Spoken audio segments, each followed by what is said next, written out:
welcome back to Become a Bat. I'm your host, Tom, And I'm Mike.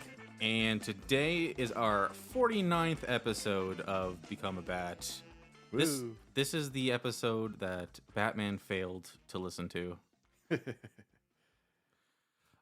So what we have on the agenda is okay. So real quick, last week we said we were going to do Batman 14 story one number one, the case that Batman failed to solve, which we are. Mm-hmm. And then I also said Detective Comics number 69. That was a lie. That was a lie because I was like, okay, yeah, 69. And then I looked and I was like, oh, this page is familiar. Weird. Did they reprint this? Or are they just stealing their own story again? And it was a story we already read like a few weeks ago. And I just got this story count, like the page, like the Detective Comics mixed up. Yeah, the order got mixed up. Yeah, we're already in like 72, 73.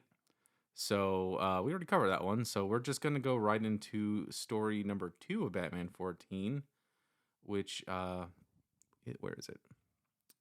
Prescription for Happiness. Mm-hmm. Anything you want to talk about before we head right into it?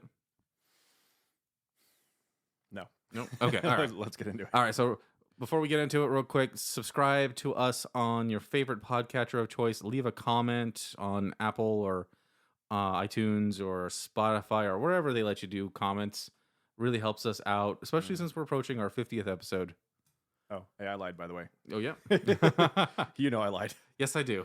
Batman number 14 is also like semi-famous for a weird reason, because it's not like there's any particular story in here that's like really awesome so far. Maybe Yeah. there is like a hidden gem in there, but it's famous for being in The Lost Boys. It's the Batman issue that they reference when Sam shows up at the comic book shop on the boardwalk and he's talking to the Frog Brothers, and he says, "I'm looking for a Batman number 14." And they're like, "That's a very serious book."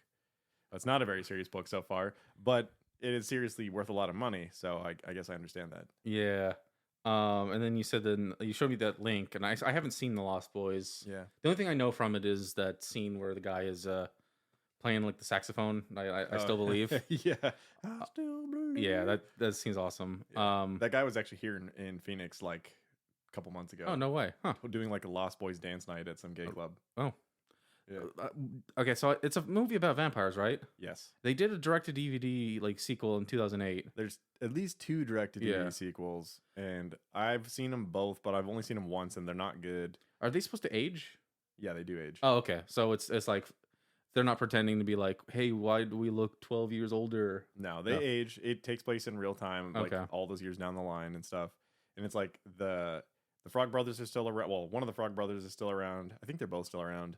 Obviously, like Corey Haim's not around, and his brother's not in the movie anymore. But it's just like the vampires, their brothers or sisters coming back to like the same look. Yeah, they're not great. Yeah, But the cool thing is they bring up Batman 14 again. that is cool. Later, like Edgar Frog or Corey Feldman lays a copy of it on his friend's grave. Yep. Which must have cost a boatload of money if it's an original. Yeah, or it's just fake. It could be Corey Haim's actual copy, or like Corey Feldman's actual copy, though. Could be. Yeah. Maybe. I mean, they did have money back then. I don't know how they're doing these days. Oh, I know. Feldman. Yeah. All right, let's get into Batman number 14. All right, this is Batman number 14, story number 1. The case Batman failed to solve. Written by Don Cameron, art by Jerry Robinson and George Roussos. So, George Roussos is the inker and Jerry Robinson is the penciler. I think I've determined that Jerry Robinson is my favorite Golden Age Batman artist so far. I just really like the way he draws Batman particularly. And I feel like all the ones that he's drawn Robin in, Robin looks a little bit more aggressive and stuff, where he Yeah, jumps around a little more and stuff. they have more realistic proportions. Yeah, and honestly, you put a couple of these panels in here too, but like there's like a fight scene in the end of this one. That I was like, that feels kind of visceral and like a little more intense than usual. Yeah, Even though it was just the same thing happening that normally happens, it just felt more real. Yeah, even though it's like, they intertwine like the creative teams kind of basically. Yeah, The art definitely gives it like a different like feel, like Yeah. a shift in tone almost. oh for sure.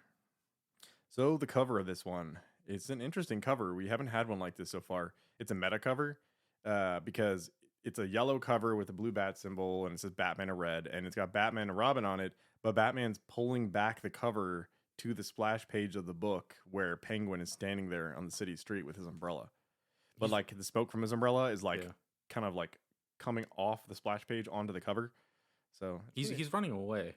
he's running away from them, but it's like Yeah. it's interesting because like it's like Batman and Robin are pulling back Yeah. the cover of their own book to see what's inside. It's pretty great. It's kind of like the other. I think that was a Penguin cover last time too, where he was on.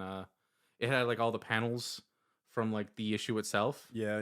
That's right. Yeah. Yeah. So maybe like they were going for like Penguins a little bit more meta on the at least on the covers. Mm-hmm.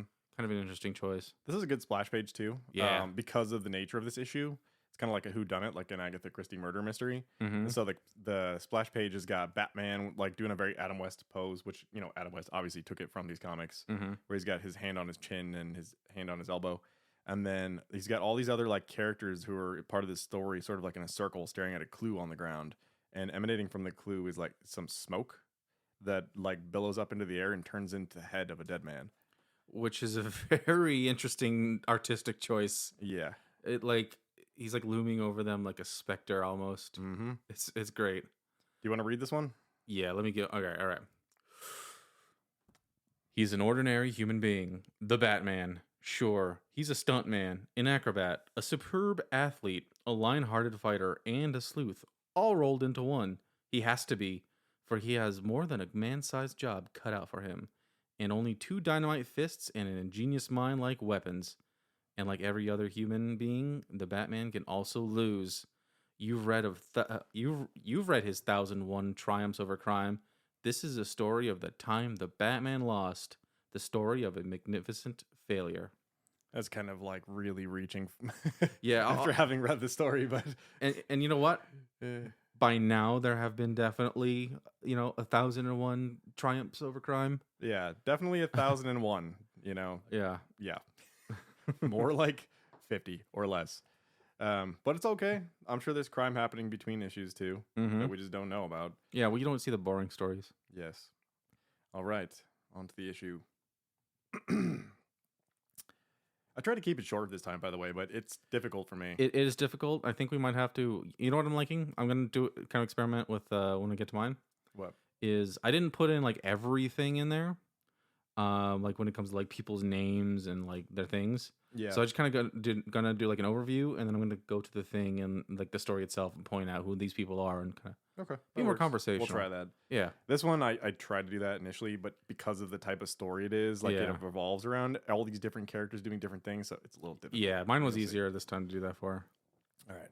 Anyways, the world famous detective Dana Dry sends out invitations across the globe for a gathering of the world's greatest detectives. Invitations are sent out to a stuffy British man named John Bart, a Wild West sheriff named Ezra Plunkett, a femme fatale named Grace Sears, and a master manhunter named Dr. Sue, and of course, our own Batman and Robin. They all meet up at the address on the invitation, and Dana walks out onto the stage to speak to them. Except once he opens his mouth, he is shot. The detectives go into a frenzy and pledge to solve the murder. The dynamic duo witness a shadowy figure run around the corner, so they trail it.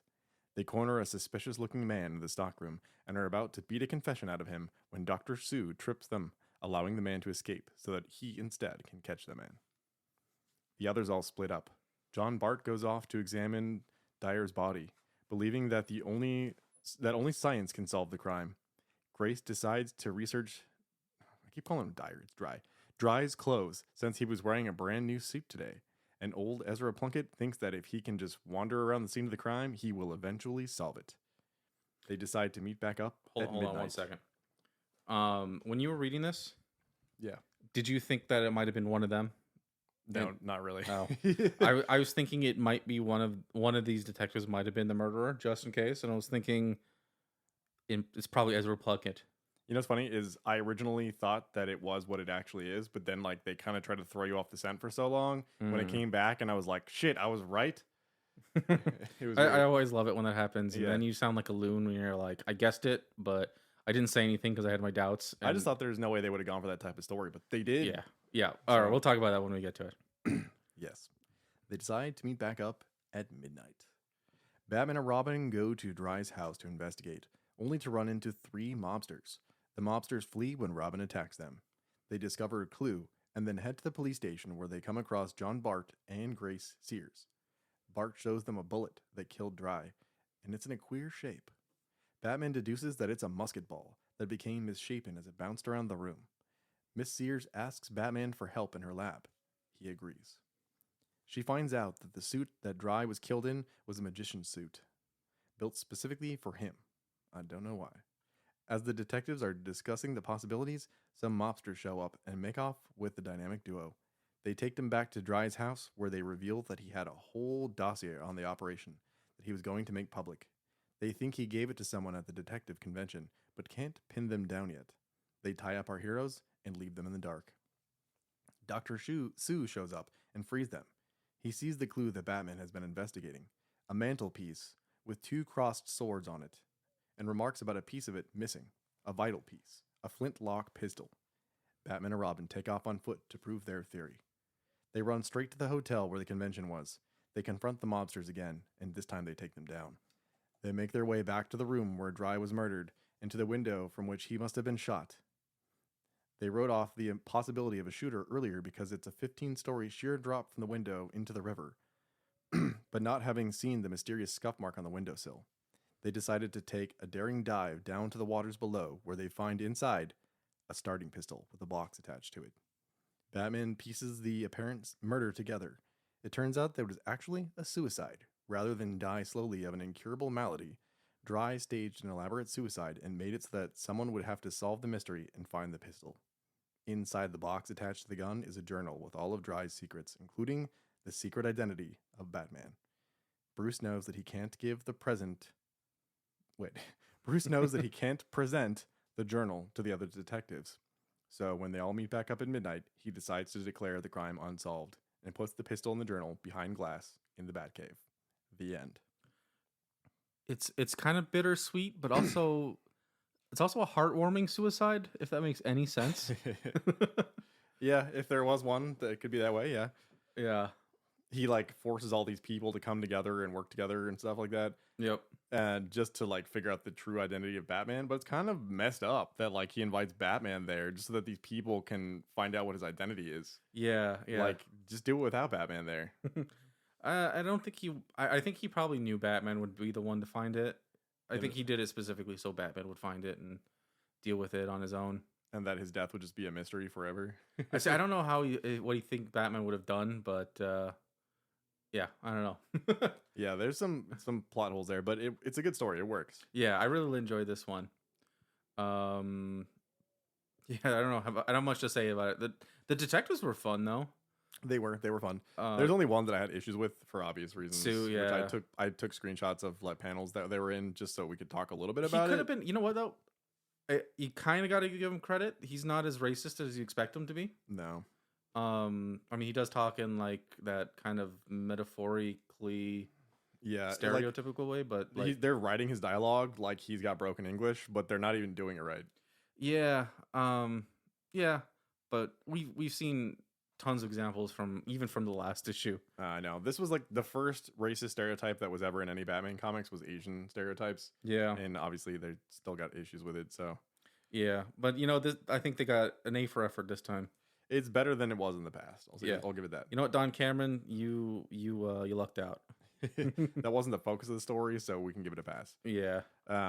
So we'll get into the panels here, I guess. Yeah. Because the first 2 panels deal with that. Mm-hmm. So the first panel is Batman and Robin talking to the group of detectives, and they're all kind of just like, setting up their plan or whatever. Batman saying that their last tribute to him will be to solve the case of his death. And they're like, "All right, yeah, cool." But then when Dr. Sue agrees, they misspell his dialogue to make it seem like he has a really bad English accent. Yeah, those characters do not make any sense. I don't know. I don't know Chinese, but I did study Japanese for a little bit. Yeah. I can't. I have like maybe. Well, I learned enough to be like this one's just in to English. know enough as much as like a 2-year-old. But this is just him speaking in English. But he says criminal, and they misspell it as criminal, which is criminal if you ask me. Yeah. And then the next panel is of the one where Dry. I always want to call him Dyer.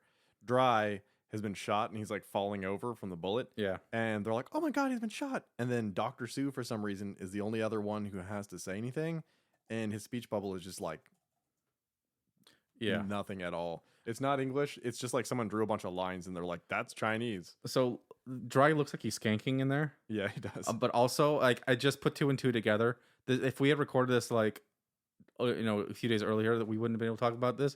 But this is a picture of Biden from like Friday, He looks exactly the same. and he's making like the same exact fall. It looks like he's dancing. I don't know what the heck is Biden's doing, but That's good. everybody had fun with that over St. Patrick's Day.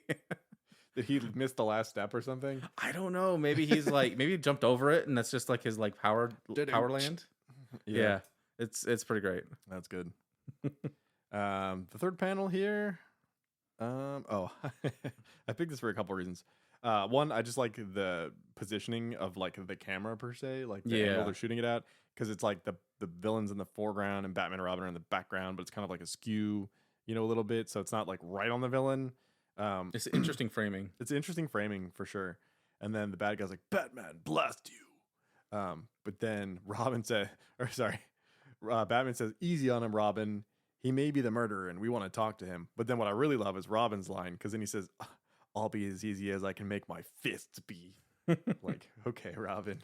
Yeah, it is kind of like Dry's plan's kind of funny because he's like, yeah, I'll just plan this day for my suicide. I'll get shot, and then I'll send him on like a wild goose chase, figuring it out. I'm sure there's gonna be loads of gangster activity all over the place, Oh yeah, and there just is. of course there is. So he didn't even need to plan for red herrings. They would just like It present just themselves. happens, yeah, no matter what. If you die in Gotham, it's gonna take a while to figure out how you were killed. Yeah. Whether it was suicide or not, because there's just crime everywhere. Yeah, I mean, yeah, there's gonna be Batman who's gonna do a great job solving it, but there's only one Batman. Right, and there's crime everywhere. Yeah. This next one, I picked this one too. I just like the framing of this one too. Like it's a close up on Batman's face in the foreground, and then Mhm. Robin's in the background, and Batman looks all like stern and somber, and he's just like, "Why?" Yeah, I and like then, that one. and a then lot, too. Robin is like, "What?" Like he Yeah. looks all surprised that Batman is so upset about this, but he's really just describing the musket ball and his theory for it being a ball that got disformed. So Yeah. yeah. It's something you know what this actually kind of reminds me of? I just finished reading Captain Harlock, right? And one thing I loved from my Captain Harlock was that any time like he's like they want to be like super dramatic, they'll just do like a close up of his eyes. Yeah, And he'll say something like super dramatic. They did that a lot, and this kind of reminds me of that. I love Captain Harlock. I was kind of disappointed with the manga. It ended like on a cliffhanger, or not even cliffhanger. It just kind of ends. That's one of those Yeah. characters though, where like there's like so many series and so many manga and so many offshoots. Yeah, I don't want to get off on topic, but like there's a lot to absorb. You can get all those gaps filled in. yeah. So I'm gonna watch the anime very slowly right now. Yeah. I think I picked pretty much all of these panels. Oh, I got the last two. You picked Okay. basically the ones I would have picked anyway. But yeah, Yeah. I got the last two. This other panel is funny because it's like Batman and Robin punching a guy at the same time or like in quick succession. So he's like standing outside of I guess it's a hotel, right? Yeah. And there's like that big overhang or like marquee. Or, I think it's an awning. an awning. There's an awning. Yeah. I didn't know the right word. He's standing underneath the awning towards like a rotating door. And so like Batman and Robin run up to him and punch him. And Batman's like, "This is the old one," and punches him. And then Robin's like, "2." Yeah. And then like they like chain punch the guy. And I'm assuming he's about to go right through the spinning doors too, but we don't see that happen. Look at his shadow, like the guy's shadow. The shadows are weird in this one. It's They're weird, very- but also like the raised edge of the door there yeah. kind of makes it look like he's like an angel almost. Yeah, you're right. Did you notice there's an X on the ground where his feet were planted? I when was they- about to say that too. I don't understand why. I don't either. Maybe they're like, this is whoever stands here is gonna get punched by Batman. Right. All right. The last All two right. for you. So yeah, this second to last one I chose just because it's a nice like kind of almost talking like Captain Harlock, but like I love it when they just get dramatic and just close up on somebody, Mm-hmm. and it's just a really good drawing of Batman. It is. Can't complain about that. This last one, can you guess why I chose this one? Let me see. Is it visual or It's the dialogue. I was gonna say because Batman has no nose. Let's see here. Polka headquarters. Oh, it's because he says I pulled a boner. I pulled a boner. He says that a couple times in the old comics. Yeah. I think they said it once before so far. I think so. Yeah. Yeah. I mean, I know Joker's the one who's like famous for saying the Joker boner, but Batman had a boner first. Well, he pulled the boner first. It looks like he says polka. It says police, but it's we're going to polka headquarters. Polka It looks like headquarters. polk What even was it? Oh yeah, because police. it's the way. Yeah, the C is like off, like It's like center. touching the eye. Yeah, almost like or poke lice. I don't know. It's weird. Yeah. We're gonna take a break and get into number 2. Be there.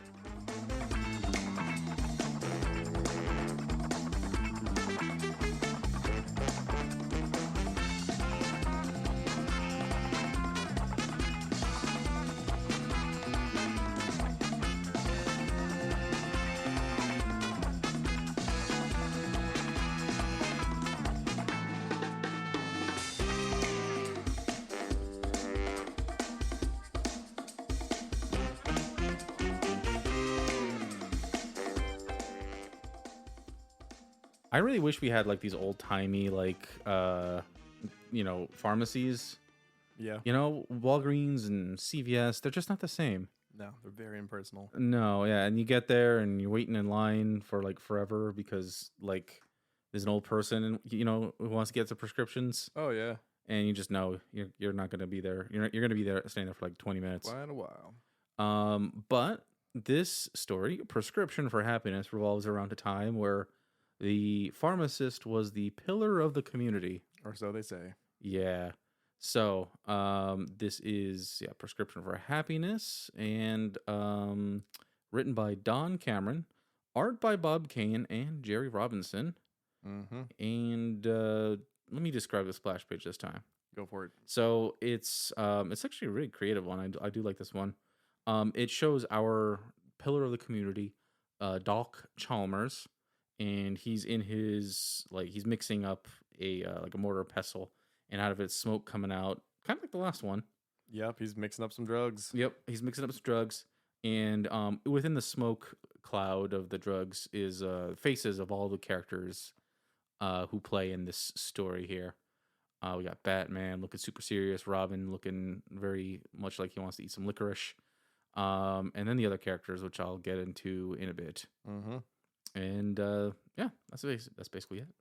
I didn't even it didn't dawn on me when I looked at this the first time that they're all their faces are in like a cloud of drug vapor. Mm-hmm. It's kind of odd, but it works. Yep. All right. Oh, also this title card has a prescription on it. It says RX Yeah, at the very beginning. that's clever. Yeah. Every neighborhood, including yours, has its unsung hero, the druggist. Here's a gripping story about one of them who not only sells remedies for human ailments, but gives away what all the money in the world can't buy. Standing over his old-fashioned prescription counter, Doc Chalmers mixes potions of new hope and happiness for his troubled friends and neighbors. But when an underworld killer spreads terror through the district, the old man's world crashes around his ears and buries him deep in the troubles of his own. And it takes all the icy nerve of the battling Batman and the reckless Robin to write a prescription for happiness. Very good. All right, so on to the synopsis, and so like I said, I'll kind of jump around from the synopsis to basically the story itself to describe some of the characters, because like there's a lot of characters in this one, and I'm like, I don't want to write all the things. I'll just talk about them. Okay. So Doc Chalmers, pillar of the community in Gotham City. As the town pharmacist, people naturally come to him to get advice to solve their problems. To Chalmers, helping people is far more rewarding than money. Well, one day, Batman and Robin. Okay, so actually, let me jump into the story. So, as we see Doc Chalmers, he's helping out a bunch of people. And it would have helped if I got to the issue first. Actually, I could pull the iPad off of the thing here. That'll be better. So one of the first people we see him like helping, some kids, giving them candy. That's whatever. A little girl comes up to him, and her mom is sick, so he just gives her medicine so she can get back to good health and get to working. We see a beat cop, and he's complaining about how his feet are killing him, and how much he wants to get promoted so he can actually drive around. And he's like complaining because it's been 10 years since he's been doing this, and no luck. So he gets some foot powder, helps him out. I don't even remember what this fat guy's deal is, but basically he's Oh yeah, he's just kind of self conscious about his like his weight, which I just contributed to, I'm sure. But Chalmers gives him a boost of self esteem, saying, yeah, fatness is a sign of intelligence. And then there is a boxer who's feeling, kind of washed out. He's very nervous about his upcoming match. It could like basically be his like last one. And then Chalmers says, I'll fix you up something. And then we got he's a physician, yeah, so a doctor. He comes in, he's like struggling to look for his first patient, and then a woman comes in, and she's suicidal. And then Chalmers basically like refers her to see his doctor friend, and so that's basically the beginning of the story there, right? Mhm. All right, so back to the synopsis. This is where like the story actually begins. Oh, and one thing that Chalmers is kind of like saying, he wants to get like a neon sign for his druggist store pharmacy. All right. So one day, Batman and Robin are fighting gangster Pills Matheson outside of a jewelry shop when a bomb goes off, and something gets in Batman's eye, and he's unable to see. Pills knocks Batman out, and they make a getaway. So first place Pills goes is to Chalmers Pharmacy to get some aspirin, and as soon as he takes gets the aspirin, he like basically takes the physician and the lady hostage, and he puts him in the back room, and he makes Chalmers stay in the front to keep up appearances, right? And then he's like, you know what? I'm gonna make this my hideout. It's a really weird like plan. It's a really terrible plan. Yeah. But gangsters aren't really They're not the smartest. smartest people, at least as they show him in Batman. Yeah. So Batman and Robin decide they're gonna go visit Chalmers because Batman's eye is still bothering him. So Batman helps out Batman, and Batman notices that Chalmers is kind of unusually nervous, but Batman's sight and eye feel a lot better, so they leave. And then Matheson decides, yeah, so I already said he wants to use his hideout. And he decides Matheson decides his plan is to do pointless weird crimes in an attempt to throw Batman's like scent off the trail. But it doesn't really work because Batman, he can't stop thinking about how like Chalmers was like unusually nervous. So he goes to the pharmacy, and he goes to the back room against Chalmers' wishes, and he gets ambushed and tied up. So Dick, he's at home. It's hours later, and he's like, it's kind of weird that Batman hasn't returned. So he's gonna go check this out for himself. He puts some street clothes on, and he visits Chalmers, and he asks for a job. Chalmers decides to hire him as a soda jerk, but he says, hey, you know what? Don't go in the back. You're not allowed in the back room. So what's Dick gonna do? He's gonna go in the back room. Of course. So he goes in the back room. He sees the weird situation going on there. He sees Batman. He sees the two hostages. They're all tied up. He doesn't, and they basically say, "Hey, like, get out of here! Don't say a word, or kill you."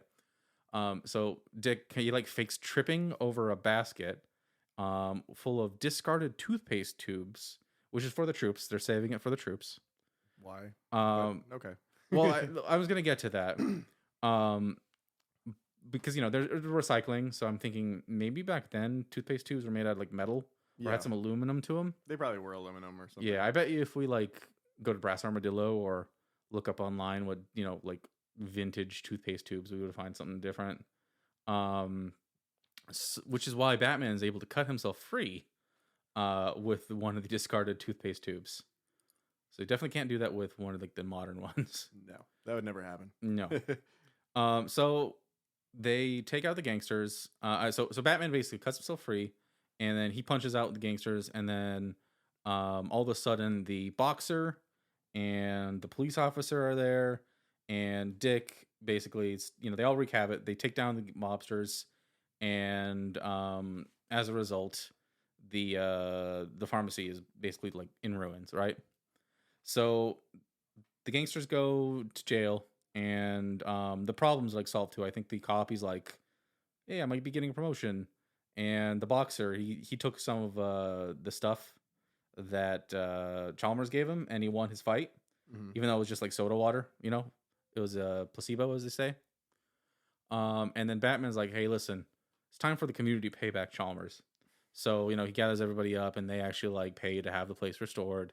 And then they even get him the nice neon sign that he always wanted. And everybody's happy. Everybody loves Chalmers. The end. How nice. Mm-hmm. What a nice story. It was a nice story. Yeah, some of them are boring. Like this one didn't like set the world on fire, but it's a nice one. Yeah, it kind of reminded me of like Dr. Leslie Thompson. Yeah, It's like the- Tompkins. Tompkins. Whoa.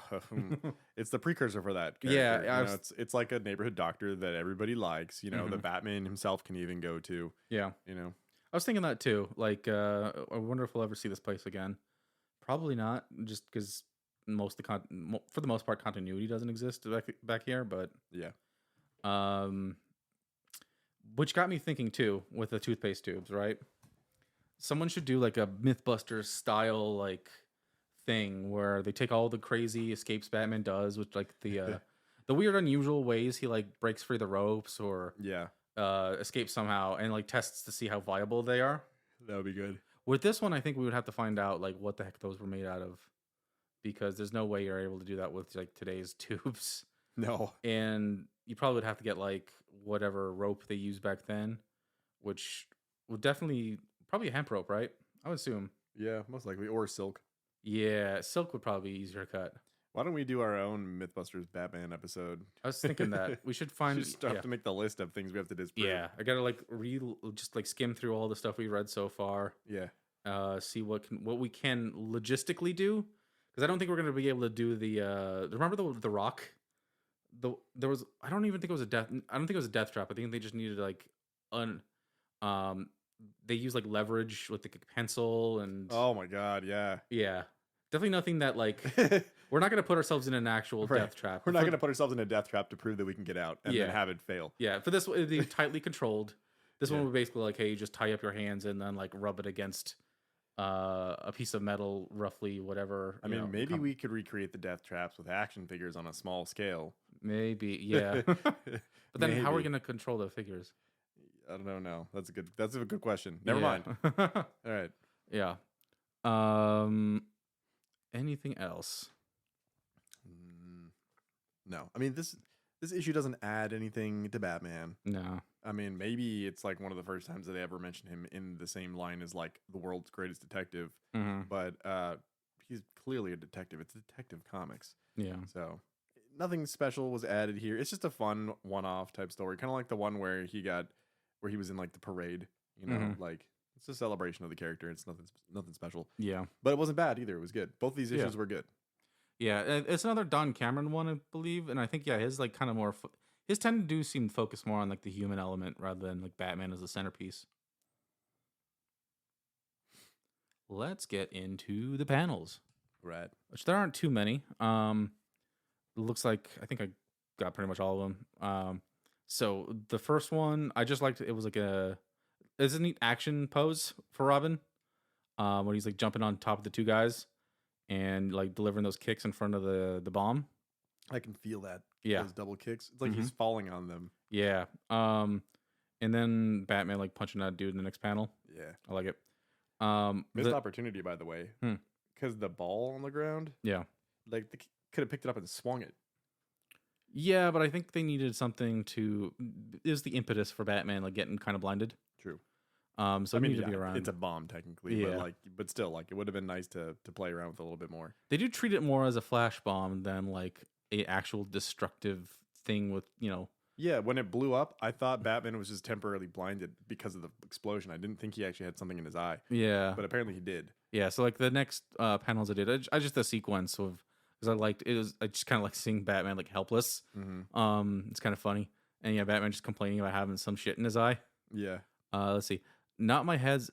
Oh, okay. So he recovers from the head injury. But that explosion blew some dust in my eye, and I can hardly see. Yeah, they're lucky that maybe it was just a flash bomb and just like kicked up dust. Yeah. Because if there was shrapnel, like it would be more about as dangerous as like what's going on in Europe at the time. Hey, dust can really hurt. It can. I've never had a bomb blow up in my face and shoot dust in my eye, but I've been like unscrewing desks and had wood fall in my eye, and it's just a little tiny piece of wood, and that hurts like hell. Yeah, and it's even worse. Do you wear contacts?